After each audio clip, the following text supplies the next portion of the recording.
Hi, you guys. Welcome to the webinar. How are you guys? Let me know if you can hear me okay. I have the chat box up so I can see you. Welcome, Jess. Welcome, Callie.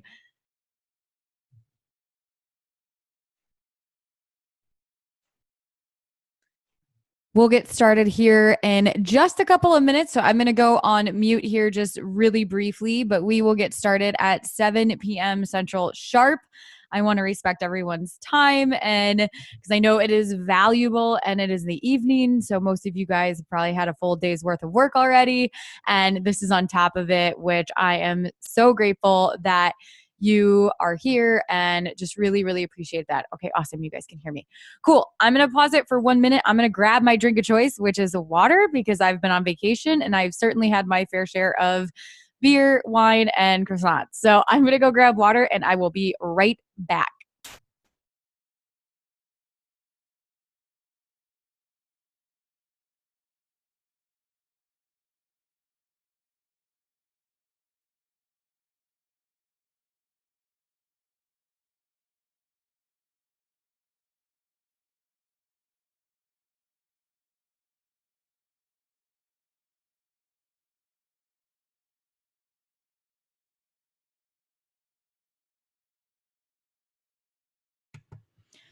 Okay.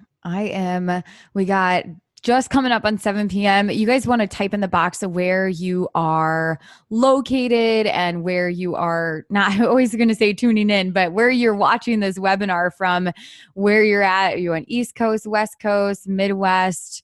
Where are you coming from?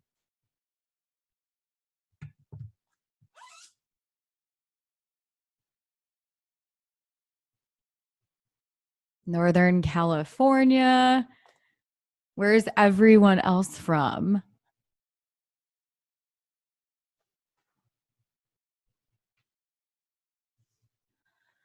Okay, well, it is 7 o'clock, so I do want to jump right in here and feel free to ask questions along the way in the chat box. I'm going to have that up so I will be able to see that as we move along. But there is a lot of information in here, so I'm going to go through it. I want to be thorough, but I also want to be efficient with you guys. Like I said, there's just a lot in here. We got Brooklyn, so everyone from different areas of the country. I love it. Okay. So let's go ahead and get started. Like I said, you guys, I'm so happy you are here and I'm excited I love teaching. I love sharing information. And so being able to present to you guys this information, it really, really excites me because like you'll learn if you haven't heard through the podcast already that taking the leap is something that I am very passionate about because I have had my own leap, obviously, and then I have seen other people experience the leap. So, in the webinar, I'm going to cover the 10 crucial steps to planning a successful leap. So, um, some of you may be starting from ground zero. You may be showing up to the webinar having no clue, no idea what you want your business to look like, or maybe some of you already have your side hustle that you've started, wherever it's at. Either way, the transformation to corporate to full-time entrepreneur can be scary, overwhelming, yet very rewarding because you're stepping out into this place of taking ownership for your dreams and your goals and being your own boss, being able to get up in the morning and make your own decisions and feel inspired and to create. So, like I said, we're going to cover the 10 crucial steps to planning a successful leap, which includes mistakes to avoid, what the lead up, leap, land methodology is that I have discovered and pieced together, something that I have really, like I said, work with when I work with people or I do any sort of coaching, walk them through that. And then also how to create an actionable plan with it. So, couple things. Yes, get me out of my corporate job. Jess is like, I can't wait. I am totally there with you, sister. I'm gonna tell you guys a story about my journey and the corporate, like moving from corporate to full-time entrepreneur. And hopefully that can be an inspiration as well. So again, if you have any distractions, I just encourage you to turn your phones down so you can't even see any text messages come through and just with your pen and paper and away we'll go. So a little bit about me. I'm Amanda Bolin. I'm not sure if you guys tune into the podcast, because this is where I know that you guys probably do, because this is where I shared most of it and told a lot of people. But I also shared my story. If you're not familiar with it, to go through in 2012, in May 2012, I graduated from the University of Iowa. I had a finance background, and then I had my entrepreneur certificate. I started at Target in West Des Moines, Iowa, and that was really the first taste of corporate America. I worked there for a year in retail.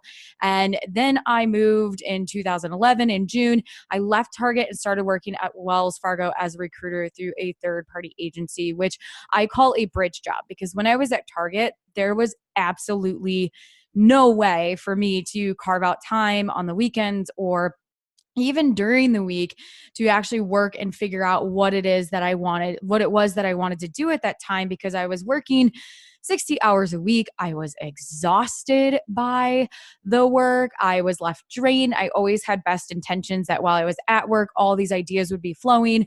Yet I would get home after working out and it would be 7:30 p.m. already. And I was exhausted. I'm like, how am I supposed to put any more energy into actually getting myself to the position of where I wanted to be?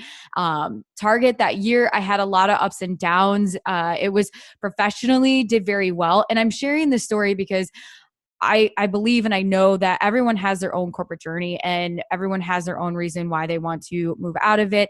And it's not always pretty. I remember being 6 months into working at Target and I was just knees on the ground, crying and like looking up and asking.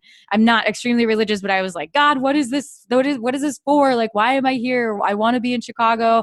I don't want to be in Iowa, all these different things. And so I was super, super emotional about that. And when I talking about Wells Fargo as a recruiter through a third party agency, becoming a bridge job, was that actually allowed me to get a lot more time back to my schedule so that I could actually network and really take the time to figure out, okay, what is my next step? What is it that I want to do?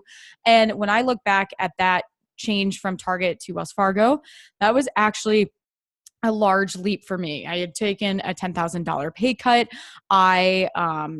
Let's see what else. I mean, I left all my benefits. I didn't have a retirement program through the company anymore. I had to make sure that I was still contributing on my own. I didn't have any sick days, nothing of that nature. And I could have also walked into day one at Wells Fargo and they could have said, hey, we don't need your services anymore. So there was definitely a lot of uncertainty when I left Target and went to Wells Fargo. But the pros, and at that time I was 23 years old. So it was a little less scary because at the end of the day, I was like, okay, I'm young, I can do those things. But I decided to make the leap and the transition, and I ended up being at Wells Fargo for almost about a year. And in May 2012, I had an opportunity to go out on my own. And that opportunity to go out on my own as an independent consultant wouldn't have happened had I not made the leap from Target to Wells Fargo. Because as I was transitioning between Target and Wells Fargo, I actually had an opportunity to attend an event in which I met a gentleman by the name of Chad Carden, who his whole business model is hiring 1099 independent contractors to staff his consulting projects to be a facilitator. So in 2012, I got a call. We had networked for that entire time I was at Wells Fargo, and he gave me an opportunity to work on a 7-month project with AT&T, leading sales training, facilitation on marketing, and then call center inbound training, which then from there, the rest is kind of history because I started getting independent contract gigs throughout. But and I'll talk more about taking a calculated risk versus being risky as well, because that is extremely, extremely important. You don't want to be risky. You want to take calculated risks when you move out of corporate America. So my leap was back in 2012. And that is when I really stepped out into independent contract work. And then in 2015 was when I launched She Did It Her Way as a podcast, in which now it has grown into the podcast. It's grown into an annual summit. And also this week, actually today, was the first day of open enrollment for Her Way Society, which I'm going to share with you guys a little bit more at the end of the webinar as well. To let you guys know, everyone's leap is different. Some people's leaps, it's a 6-month process before they leap. Maybe it's 12 months, maybe it's 18 months. Everyone's is going to be different.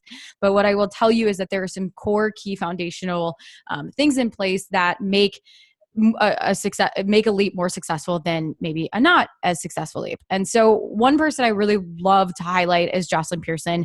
Jocelyn and I actually met through the event that I was talking to you, that I was sharing with you prior in the webinar. It was called Succeed Faster. We met at this event and we always kept in touch. And it's just, she's a great example of someone who successfully made their side hustle their main hustle. And now she's a full-time entrepreneur. She worked both her corporate job and her business, which is the scholarship system. She teaches students and parents how to get scholarships to pay for your education. She actually got her full undergrad tuition, everything paid for, and then some. So she's taken that model and now she is teaching students and parents how to do that.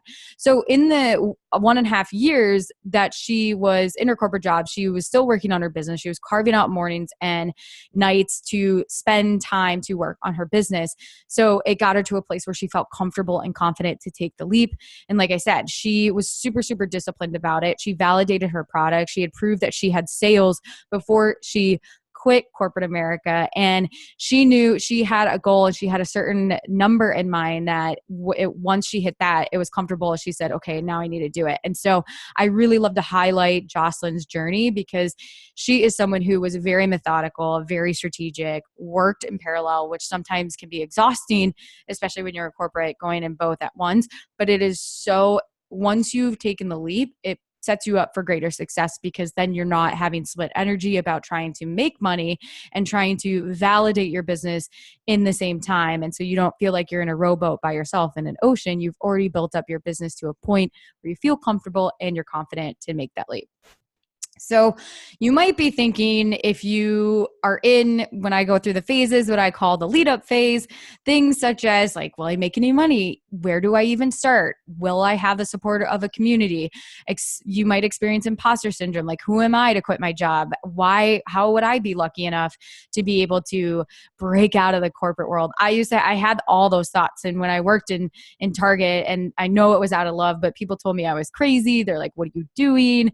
You're a millennial. Of course you want to do this. But I also had a mentor at the time that he was older than me and I saw the way that he lived his life. So I knew it was possible and he believed in me. And so sometimes you also need to be surrounded, again, going back to community, of people who believe in you.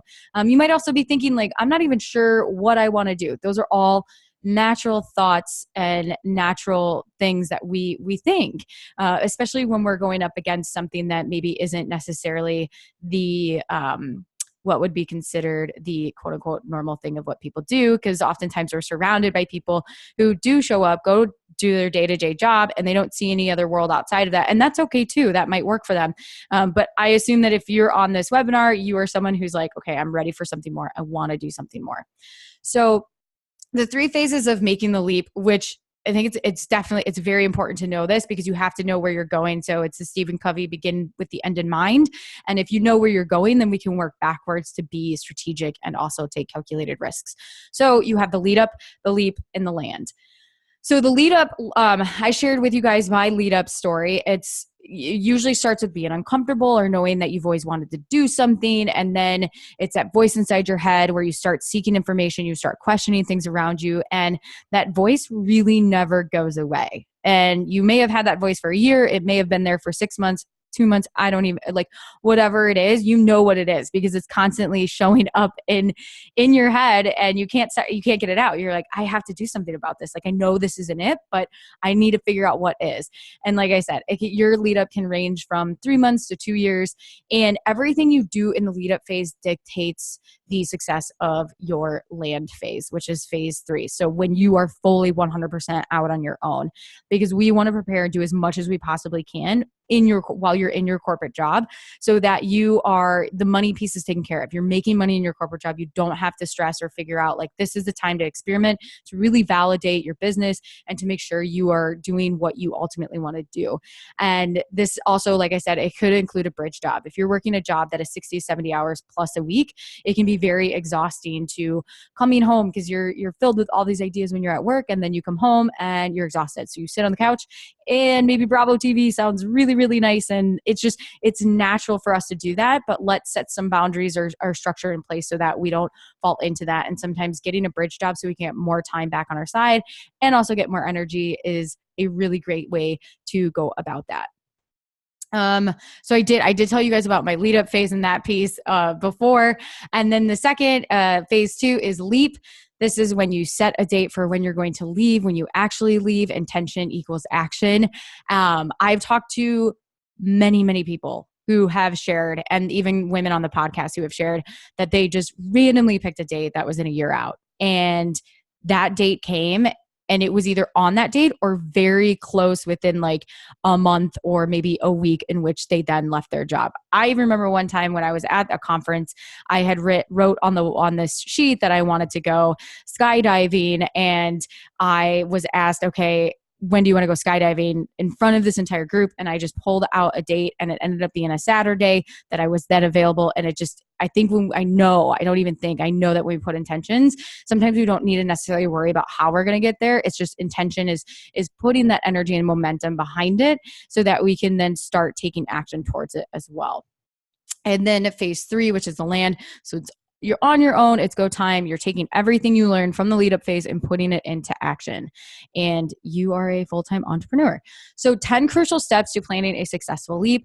Number 1 is making sure that you are being realistic with what your expectations are, especially if you are in corporate America and when you want to make that leap. Is it 6 months? Is 6 months realistic? Is 12 months realistic? Is 18? Whatever it is. And remember, everyone's is different. And this goes back to being risky versus calculated risk. I'm going to talk about this later on in the webinar as well. But when it comes to being emotional, because sometimes we want so bad to be out of our corporate job. I remember when I wanted to be out of Target so bad, and thankfully for my friend's mother that was like, honey, you're not just going to quit, because I was ready to quit and I made a decent salary for 22 living in Iowa. She's like, I will not let you quit. I don't care how bad it is. I mean, it was like, I was such an emotional wreck. I'm like, I don't want to be here anymore. And I'm so glad that I had, she had, my friend's mom was like, no, you're not going to do this, because that leaving that job right there, that would have been risky. And trying to convince myself to say, okay, I'm going to figure it all out when I have all this time. That's actually a very dangerous thing to do, because you open yourself up to, this risk of, you have infinite amount of time, quote unquote, infinite amount of time, and then you have that split energy, because then if you don't really know exactly what the plan is or what you're doing, whatever you're working on is then going to be split into, oh my gosh, how am I making money? How am I making money? Oh my gosh, my business, I don't even know where I'm at. And then you get into an entire cycle of negative talk that really it doesn't help you with what you're doing, which is, again, to help alleviate that, is if you have the comfort and confident knowing that you are working your full-time job, you're getting your bills paid, you don't have to worry about making money, and you can just really focus on the creation and getting whatever business that you want to build right. That's going to be worth maybe the extra 3-6 months in the lead up phase versus wanting to just get out so bad. So the second one, again, I said I was going to taking the emotion out of it again. An emotional feels like, looks like you're frustrated with where you're at. You'll do anything to get out. You convince yourself that you'll figure it out when you leave your job, and it'll all work out because it has to. While that is a very, and let me back up. I am someone who is like pie in the sky, like very optimistic, just do it and everything will work out.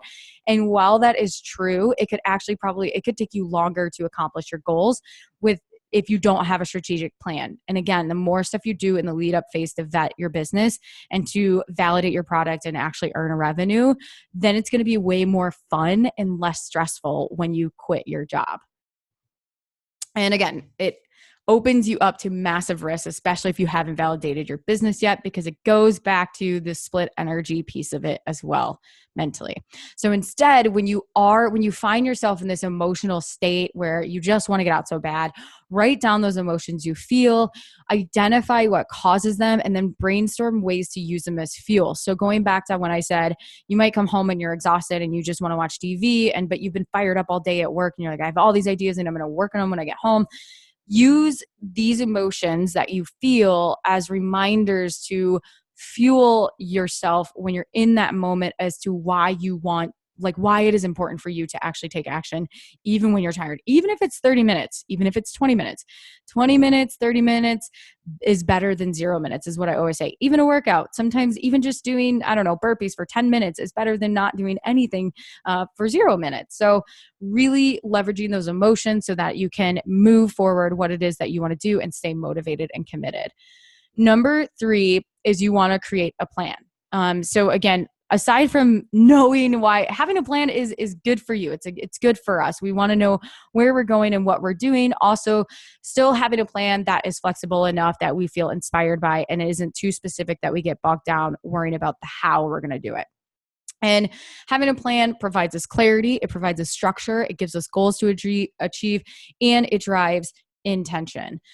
So most people live their life on the right-hand side where they do activities unconsciously and create these habits that lead to results that get them to the destination. And then that might the people that maybe in that realm might sound something like later in their career, they're like, oh my gosh, how did this happen? How have I been at this corporate job for this many years? Like I thought I was going to be in a different position. I thought I was going to be at a different company. I thought I may have already launched my business. And that's okay. Most people are like that until we become aware that we really need to create a vision for what it is for ourselves, maybe the vision for the next 6 months, next 12 months, so that we can create tangible and practical goals that then drive our habits that we do on a daily basis, similar to what Jocelyn did, where she would get up in the morning. I know she would get up at 5 a.m. She would work on her business for an hour and a half before she actually went to her corporate job. And then she spent another hour and a half after once she got home from her corporate job, creating those habits, getting them in the habits so that then it leads to the activities, so that we're very intentional about what it is that we're doing. So we want to create a plan. So a couple of exercises that you can do is just to really get in the mindset of the creative flow and really thinking about, okay, what does this look like for me if I want to move out of corporate America? What does this transition look like? Think about a timeline. What's a due date? Maybe you're just going to pop out one that's 6 months. Maybe you're going to say it in a year. But instead of just writing a year, actually write a physical date as to when you want to make that leap. Then consider 2 to 3 very specific goals you want in place before the leap. Maybe you want your business. And again, even if you don't even have a business, maybe you don't even have an idea, still setting these these benchmarks, these anchors and things that you really are gung-ho about, that you're like, okay, I want to be making X percentage of, maybe I want to replace my entire income with my business in 12 months when I make the leap. Maybe you want to have a bookkeeping system in place. Maybe you'll have a certain amount of money saved. Some people are more risk adverse than others. Some people can jump with maybe 3 months of income saved up. Maybe it's 6 months, whatever that looks like for you, writing 2 to 3 very specific goals that you want in place before you make the leap. Then you can also think about what the first 6 months after the transition out of corporate America may look like. And this doesn't have to be so specific because this is a little bit further off, but as you get closer to taking that leap, you'll just want to continue planning ahead, just as if you would plan your life now or even as an entrepreneur full time. But you want to write some down some at least general intentions. And that might look like finding a coach specific to the type of business you're doing, mapping out what your day is going to look like when you're solo and you might be working from home or a coffee shop, and write down maybe some financial goals, number of clients that you want to have, just really setting the momentum and the energy, setting it in motion. So the fourth one is know your target market and be as specific as possible. So here you have an upside down triangle. In the beginning, when we are forming our business and who we're working with, we tend to start really broad, but the goal is to go niche. How specific can we get with our target audience? So the more specific, the better. And almost every entrepreneurial struggles to niche down in the beginning stages for fear of missing out on business. And while it is definitely not wrong to accept business for cash flow in the beginning, the important thing though is to know where you're heading and what you're striving for. What is your ultimate intention with your niche audience? The more you can niche down, the more you can get clear on your target audience is going to help you so much more to write copy, what your website looks like, how your lead gen is, and you drive emails to your email subscription, everything. So being very, very as niche as possible. You also want to cover the fifth thing is validating your product and service. I talked a little bit about this. So maybe you have a plan in place. You're not making emotional decisions, but what about your product and your market? So validating your product, whether it be a physical product or a service. So really uncovering if you want to do a physical product or a service, because that means that you've proven that there is a need and people are paying for it. So again, validating your product is when people will pay you money, not saying, oh, I think that's a really great idea. That sounds great. Oh my gosh, you should do it. No. da. When people will pay you money, that means you have validated that product. And that is something that you want to do before you make the leap. So some action steps is one, define your customer avatar in detail. What are their needs? What are their problems? What do they tend to think about? Where do they hang out with? So there's psychographics, and then there are demographics. Demographics tend to be the specifics like male, female, income bracket, where they're located.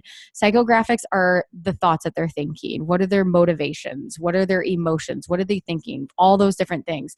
And then two, you want to define your product. What is it? Is it a product or service? How does it help? Is there a product market fit? Does my audience and then my product, do they align? The third is creating a marketing strategy. So how will I market this product? Where do people hang out? How am I going to get the word out about this product? And it might be as simple as emailing people in your network, letting them know, getting the word out, creating that awareness in the beginning. And again, prove that there is a market by earning sales when people pay you, not when they say they will, or they say it's a good job or a good idea, excuse me.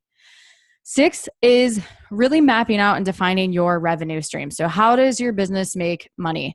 Know how your business makes money. Depending on the type of business, you could have affiliate income through the actual product or service, commission through referral networks. For She Did It Her Way, we make money through sponsorships, through ticket sales, through our online membership that is open this week. We've done a couple of different courses. So those are our revenue models. So really getting clear as like how your business is going to make money. And maybe you can't see or you don't know exactly right now exactly what that looks like, but you could also maybe think about, what do you want it to look like? Do you want to make sales? Do you want to make a bulk of your income through maybe affiliate income? Do you want it to be through just this one specific product? Really thinking about, okay, how am I making money through my business? How will it drive revenue? And 7, a really good exercise is get clear on your financials, personal and business. So one fault or gap or opportunity is when you not understanding what your budget looks like to understand what your business goals are before you leap. So that might be something that, like, really uncovering and figuring out, okay, what's my personal monthly income, and then what are my personal monthly expenses, and getting really clear on what that looks like, because then that will help determine what you want to create and your goals in your business. And it'll also help you become more comfortable when you make the leap, because you know the type of the income that you then need to replace as well. Also, not having a bookkeeping system in place. And then the third one is a lack of knowledge on how to manage money through the business. I tell everyone, read Profit First. It is an amazing book by Mike Michalowicz. He talks and shares his methodology about how he breaks down your managing your cash flow, because as an entrepreneur, it's especially in the beginning, it can be inconsistent. The goal is to create that consistency, but if one month, let's say just for easy, you make $5,000 and the next month you make $10,000, it can become a little overwhelming trying to figure out how you're going to pay yourself. That was something that when I was an independent contractor, I experienced a lot. I had reimbursable expenses that I was getting reimbursed for. I was also getting paid for gigs. So I might work 2 weeks a month, and the next month I may have worked 4 weeks a month, but it was really hard to figure out, okay, how do I exactly pay myself? And then after reading Mike Michalowicz, I'm like, okay, great. Let's set up these percentages. And he teaches you in that book how to walk through so that you can actually back into the overall how much you need to make per month as well. So action steps is figure out your personal financial situation. Get clear on your monthly expenses and what you need to bring in through your business. Number 2 is read Profit First. Get in the habit of building profits in your company, even if it's 1% of revenues or 5% of revenues, whatever that looks like. And it'll change as you start your company, as you grow your company. And then 3, start researching some bookkeeping services that fit your type of business. I had tried I want to say like 4 to 5 different bookkeeping systems, and certain bookkeeping systems worked really well for certain types of businesses. FreshBooks is an amazing one. If you've tuned into the podcast, you know that I speak highly of them because I have used them in the past. And they're a great bookkeeping system to start out in the beginning. The user experience is absolutely phenomenal. It can be tempting, especially to want to use Google Docs, which there's nothing wrong with that. But for a nominal investment per month, when your business is up and running, it is certainly well worth the nominal investment each month to have something else track your expenses for you as well. Number 8 is making sure that you create the proper foundation for your business. And most people view this as an afterthought and I'll figure it out later type thing. And when I say the proper foundation, I'm talking about meeting with a lawyer to understand what type of entity is right for you, whether it's an LLC, S Corp, C Corp, or if it's a partnership. I in no way claim to be a lawyer by any means, but LLC is when, and this is why you absolutely must seek professional counsel help by a lawyer. But if just a high level, LLC is limited liability corp. So that actually then shields you. It separates your business from your personal assets. So if someone wanted to sue your business, they couldn't actually come after your own personal assets. And then S Corp and C Corp are 2 different types of corporations. All of these have different tax structure and flow through, and it depends. Maybe if you're married or you're single, all these different things. So it's super, super important to talk to a lawyer and to really make sure that you are set up sound from a legal standpoint. The second is also meet with a financial planner or advisor to discuss retirement options when you go out on your own, which there's different retirement options based on the type of entity that you incorporate as. And so really still getting that conversation going so that you're still having your retirement plan even as you become an entrepreneur, and then also building those into, not expenses, but just commitments per month for your future of your financial health personally as well. And then especially once you've launched your business and you've gotten your EIN and you've gone to the bank, to make sure you set up business banking accounts too. Keeping your business accounts separate from your personal account as well is very important. It will certainly save any sort of tax headaches down the road.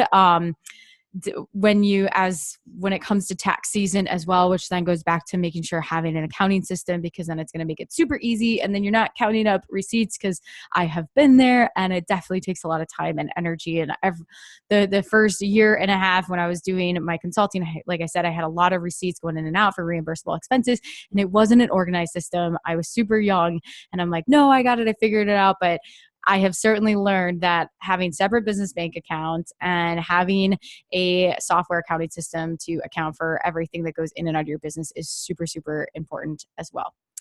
And then 9 for success is finding a community. I'm a little biased on this because we have Her Way community on Facebook. And I do believe that community is a really big pillar of She Did It Her Way, because we do focus on helping women successfully transition or launch their business and successfully transition out of corporate America into entrepreneurship. And it is such a vulnerable time. And it's a very emotional experience. And especially if you're working in a silo by yourself at a coffee shop, or you're at home working from a home office, it's so important to have community that supports and encourages you, pushes you, and challenges you to do your best. Because again, not everyone that we surround ourselves with, family and friends, are going to understand our desire to actually want to take this risk and take this leap and to go out on our own. And so that's why it's so important to have people to encourage you and to be a cheerleader for you as well, that you can talk about the imposter syndrome, and you have people in the community that can also say to you like, oh my gosh, me too. I've been there. That's totally normal. Here's how you can work through it. So important. And the last one is to stay focused and committed. This is shiny ball syndrome is something that I think, because as entrepreneurs and as creatives, it's something that we all have in our blood. And as we move through entrepreneurship, we get better at managing it. And so for this purpose, it's simply just to be aware of it and to know that it's normal. And so one of the things that I'll do when I get ideas, I still get them all the time. I'm like, this is a really great idea. I'll actually keep a notebook or a Google Doc of these ideas so that I know that I'm not forgetting them entirely, and I can always go back, but I want to keep the main thing. And then also learning how to block off times when you're going to work on your business, similar to what Jocelyn did, before and after work, really carving out, again, even if it's 30 minutes a day, carving that out, because 30 minutes times 5 is 2.5 hours. 2.5 hours times 4 is 10 hours a month. And you, my friend, you guys can do so much in 10 hours. You can do so much in 5 hours. You can do a lot in 2.5 into 30 minutes. So don't don't underestimate the power of 20 to 30-minute blocks as well. And also staying focused and committed is also reminding yourself of why you want it in the first place. What is the bigger thing? What do you ultimately want it? Do you want it, if you're a mom, you want to spend more time with your kids and have a balanced lifestyle? Do you want to show up every single day, get out of bed and fight for something that you believe in? Like, why is it that you want to do it? And leveraging that to stay focused and to stay committed. So we are coming up to the end, but talking about, if you guys, I know, sending out more information about tomorrow's webinar. You'll get that tomorrow. And then also the webinar that's happening on Monday, which is 5 time management practices that will help you cut through the noise and stay focused. This, I'm going to be talking about how to do schedule blocking, what to avoid, especially when you take the leap, and really being intentional about where you give your time and how to defend your calendar. So that one is happening at 7 p.m. as well. And then tomorrow is learn the 5 financial pillars when starting a business that I'm covering. And that is tomorrow at 7 p.m. as well. So like I said, we're coming up, we're like wrapping up not the interview. Oh my gosh. Every time I get on the mic, I'm like, hey, interview. We're wrapping up the webinar. If you have questions, pop them into the webinar chat and I will certainly answer them. No question is off basis. Don't feel like there's ever a dumb question or anything, because if you don't get the questions, if you don't ask the question, you can't get the answer. So don't hesitate to ask a question. You can pop it in there.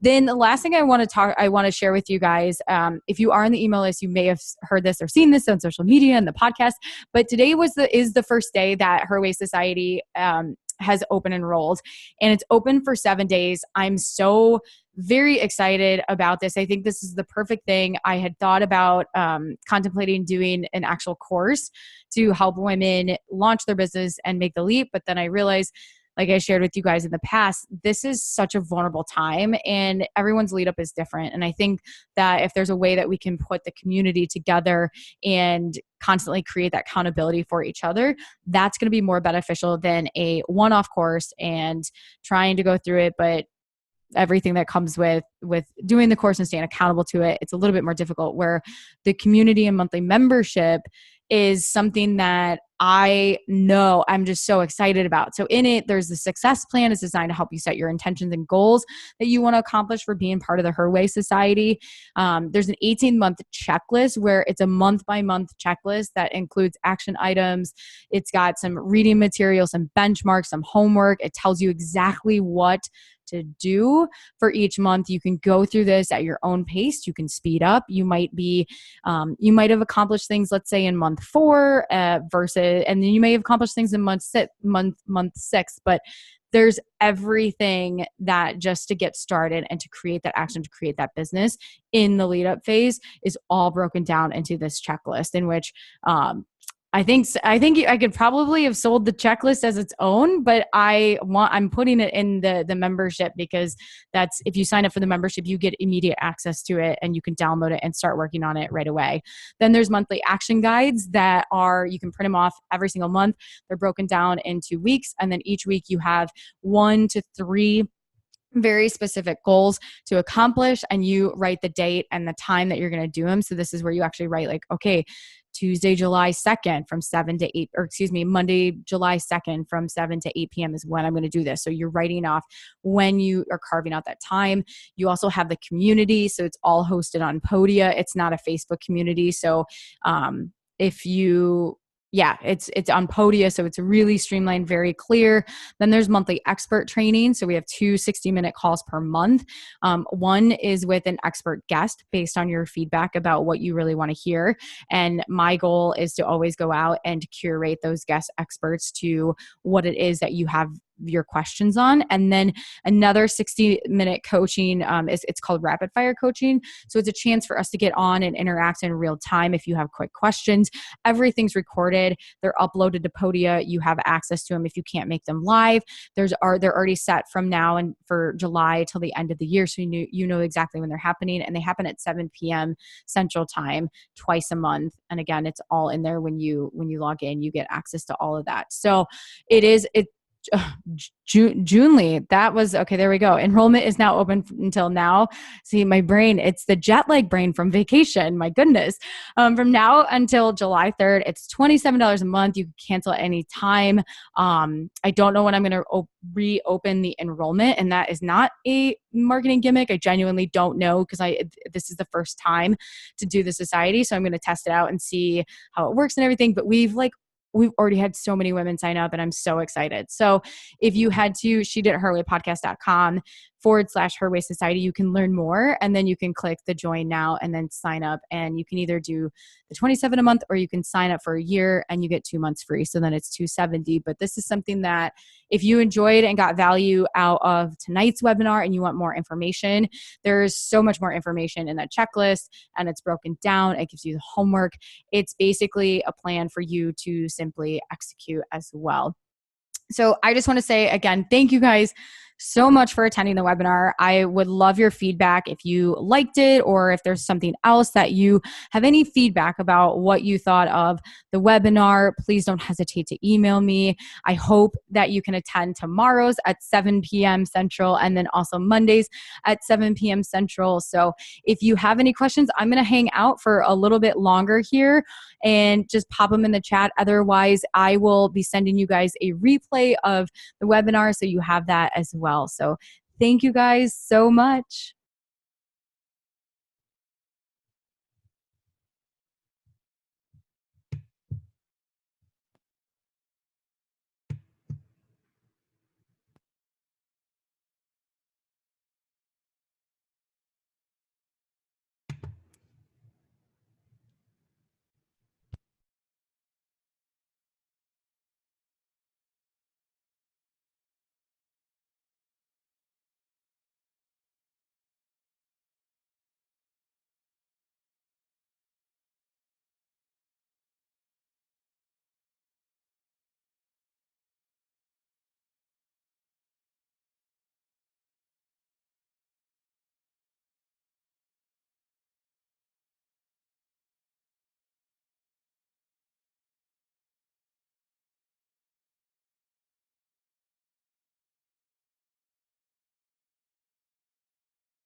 Stephanie, that is that's a really great question. And a lot of people, I think, like, there's so much in the beginning, especially if we don't know exactly what we want to do.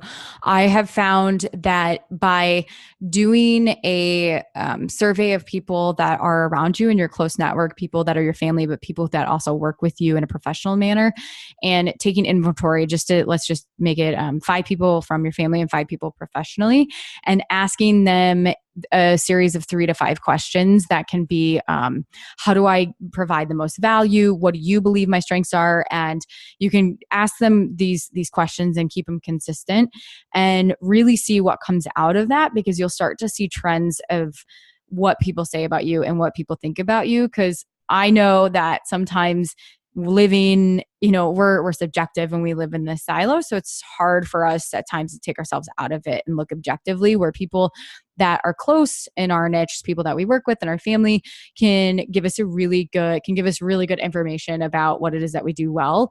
And then start looking based on that information you get from them.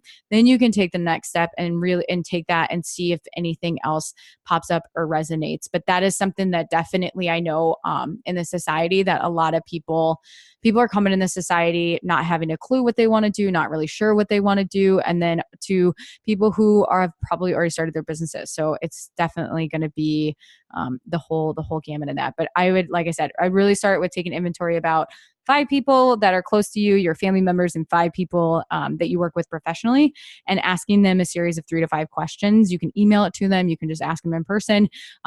But just then noting and identifying those themes and the trends.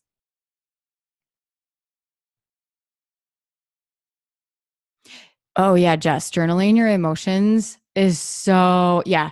I like my journal has been it's it's so therapeutic, and sometimes even you're like, I don't know what to journal about. You just open the journal and start journaling about your feelings, and so much comes out, and it's so therapeutic. Um to remain patient. Oh goodness. Yeah, for remaining patient is going to be different for everyone. Some people are really patient if it's like a financial goal. Some people are really patient if it's a comfort goal. Some people it's going back and remembering like how oh gosh, because I've seen people take the leap too soon. And I've seen people, and in particular, someone that I know had signed up for this online course to learn about how creating like software systems. It was a large, massive investment, like thousands of dollars. And that was this person's plan after they took the leap to do it. And never finished the course, never. And it's like never completed it because it's when you don't have this like pressing need to figure it out, must figure it out. I think sometimes like our brain may flip a switch and then we don't stay committed to it. So maybe changing the way you look at being patient as something that, um, like, what's the trade off or what's the pain if you don't be patient? Like, if you're not patient figuring this stuff out before you make the leap, then what might happen? And maybe it's not a good thing. Now, again, that's different if you've written out your goals and you validated and everything. Then you might not need to be patient anymore. But I definitely my friend and I always call it the patient pants jumpsuit. Like when you really need to be patient, we put the jumpsuit on. But really staying focused and committing to your goals and noting, like writing out 2 to 3 specific goals that are basically once you hit them, then you give yourself permission to make that leap.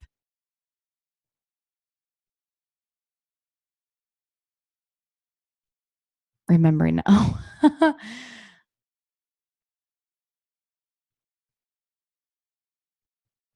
oh yeah, okay, so letting people down when you quit your job. Yes. I can speak again, my situation.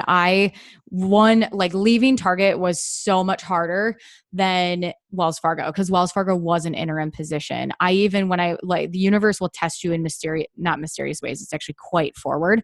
I was tested at Wells Fargo because I had just had a pay increase. I was about to get $1,000 bonus for recommending someone that later on then they hired. I was up for this award in my district, and I walked away a week before I was getting all of it and just made the decision and said it's not worth it. But back to your question on letting people down, I think it's important to remember because there's like the shame around, well, why am I so lucky? Or why should I be the one that gets to go out and live her life and have a schedule that lights me up? And it can be this like shame that comes over us, but is remembering that like this is your one life and it's about you and the story that you create and what you want to write and what you want to do. And I think like remembering that it's not you, this is not you being selfish. This is you being like you doing you.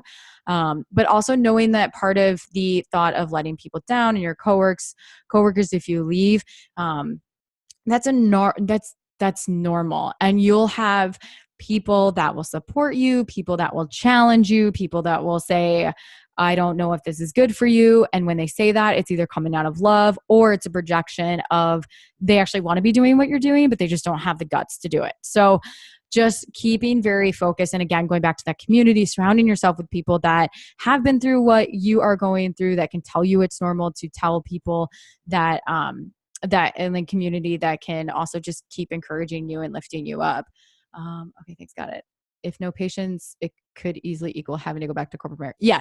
So yeah, remind yourself, if you don't get your systems in place and like validate your business, you could like in a year be going back into corporate America because it wasn't figured out. And so that's a great one, because then it's worth like allowing yourself 6 months to stay where you're at. So yeah, journaling is good too. Yeah. And I think, Callie, I'm going to go back on that too. If you leave, and I can't remember. Oh, in the Her Way Society too, I put in there about like part of the lead up, and quitting your job is also making sure you're leaving on good terms as possible. I know some people, when they quit their job, it's a security thing and they actually get their laptop taken away and they don't get it 2 weeks.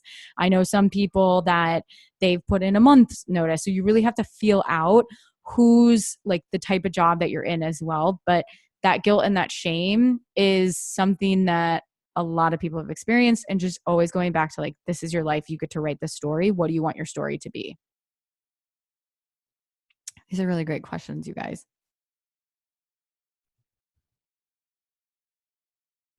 Okay. All right. I will have, is Her Way Society geared towards women who don't have full-time jobs, but they have to leave? Wait. Is it geared towards women who don't have, you're part-time realtor. The premise of Her Way Society is in general geared towards women who want to launch their own business. Our target market is women who do work full time, but that's not to say that our secondary market isn't like people who are part time, or people who are maybe mothers that are in like maternity leave, whatever that might look like. So it gives you the step-by-step. And yeah, I think there's definitely 100% that everything that's in there and the content and the society is going to be valuable to you, regardless if you're part-time or you're full-time.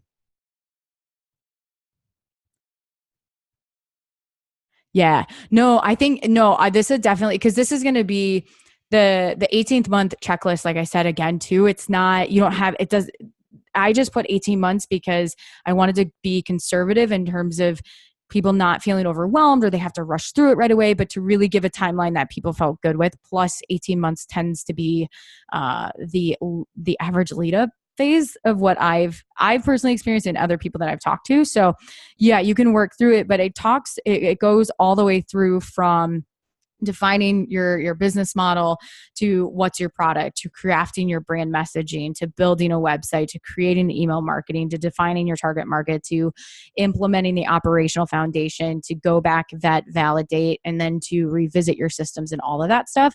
So yeah, most certainly, absolutely, 100%. I just get really excited, so I just keep talking. I'm sorry.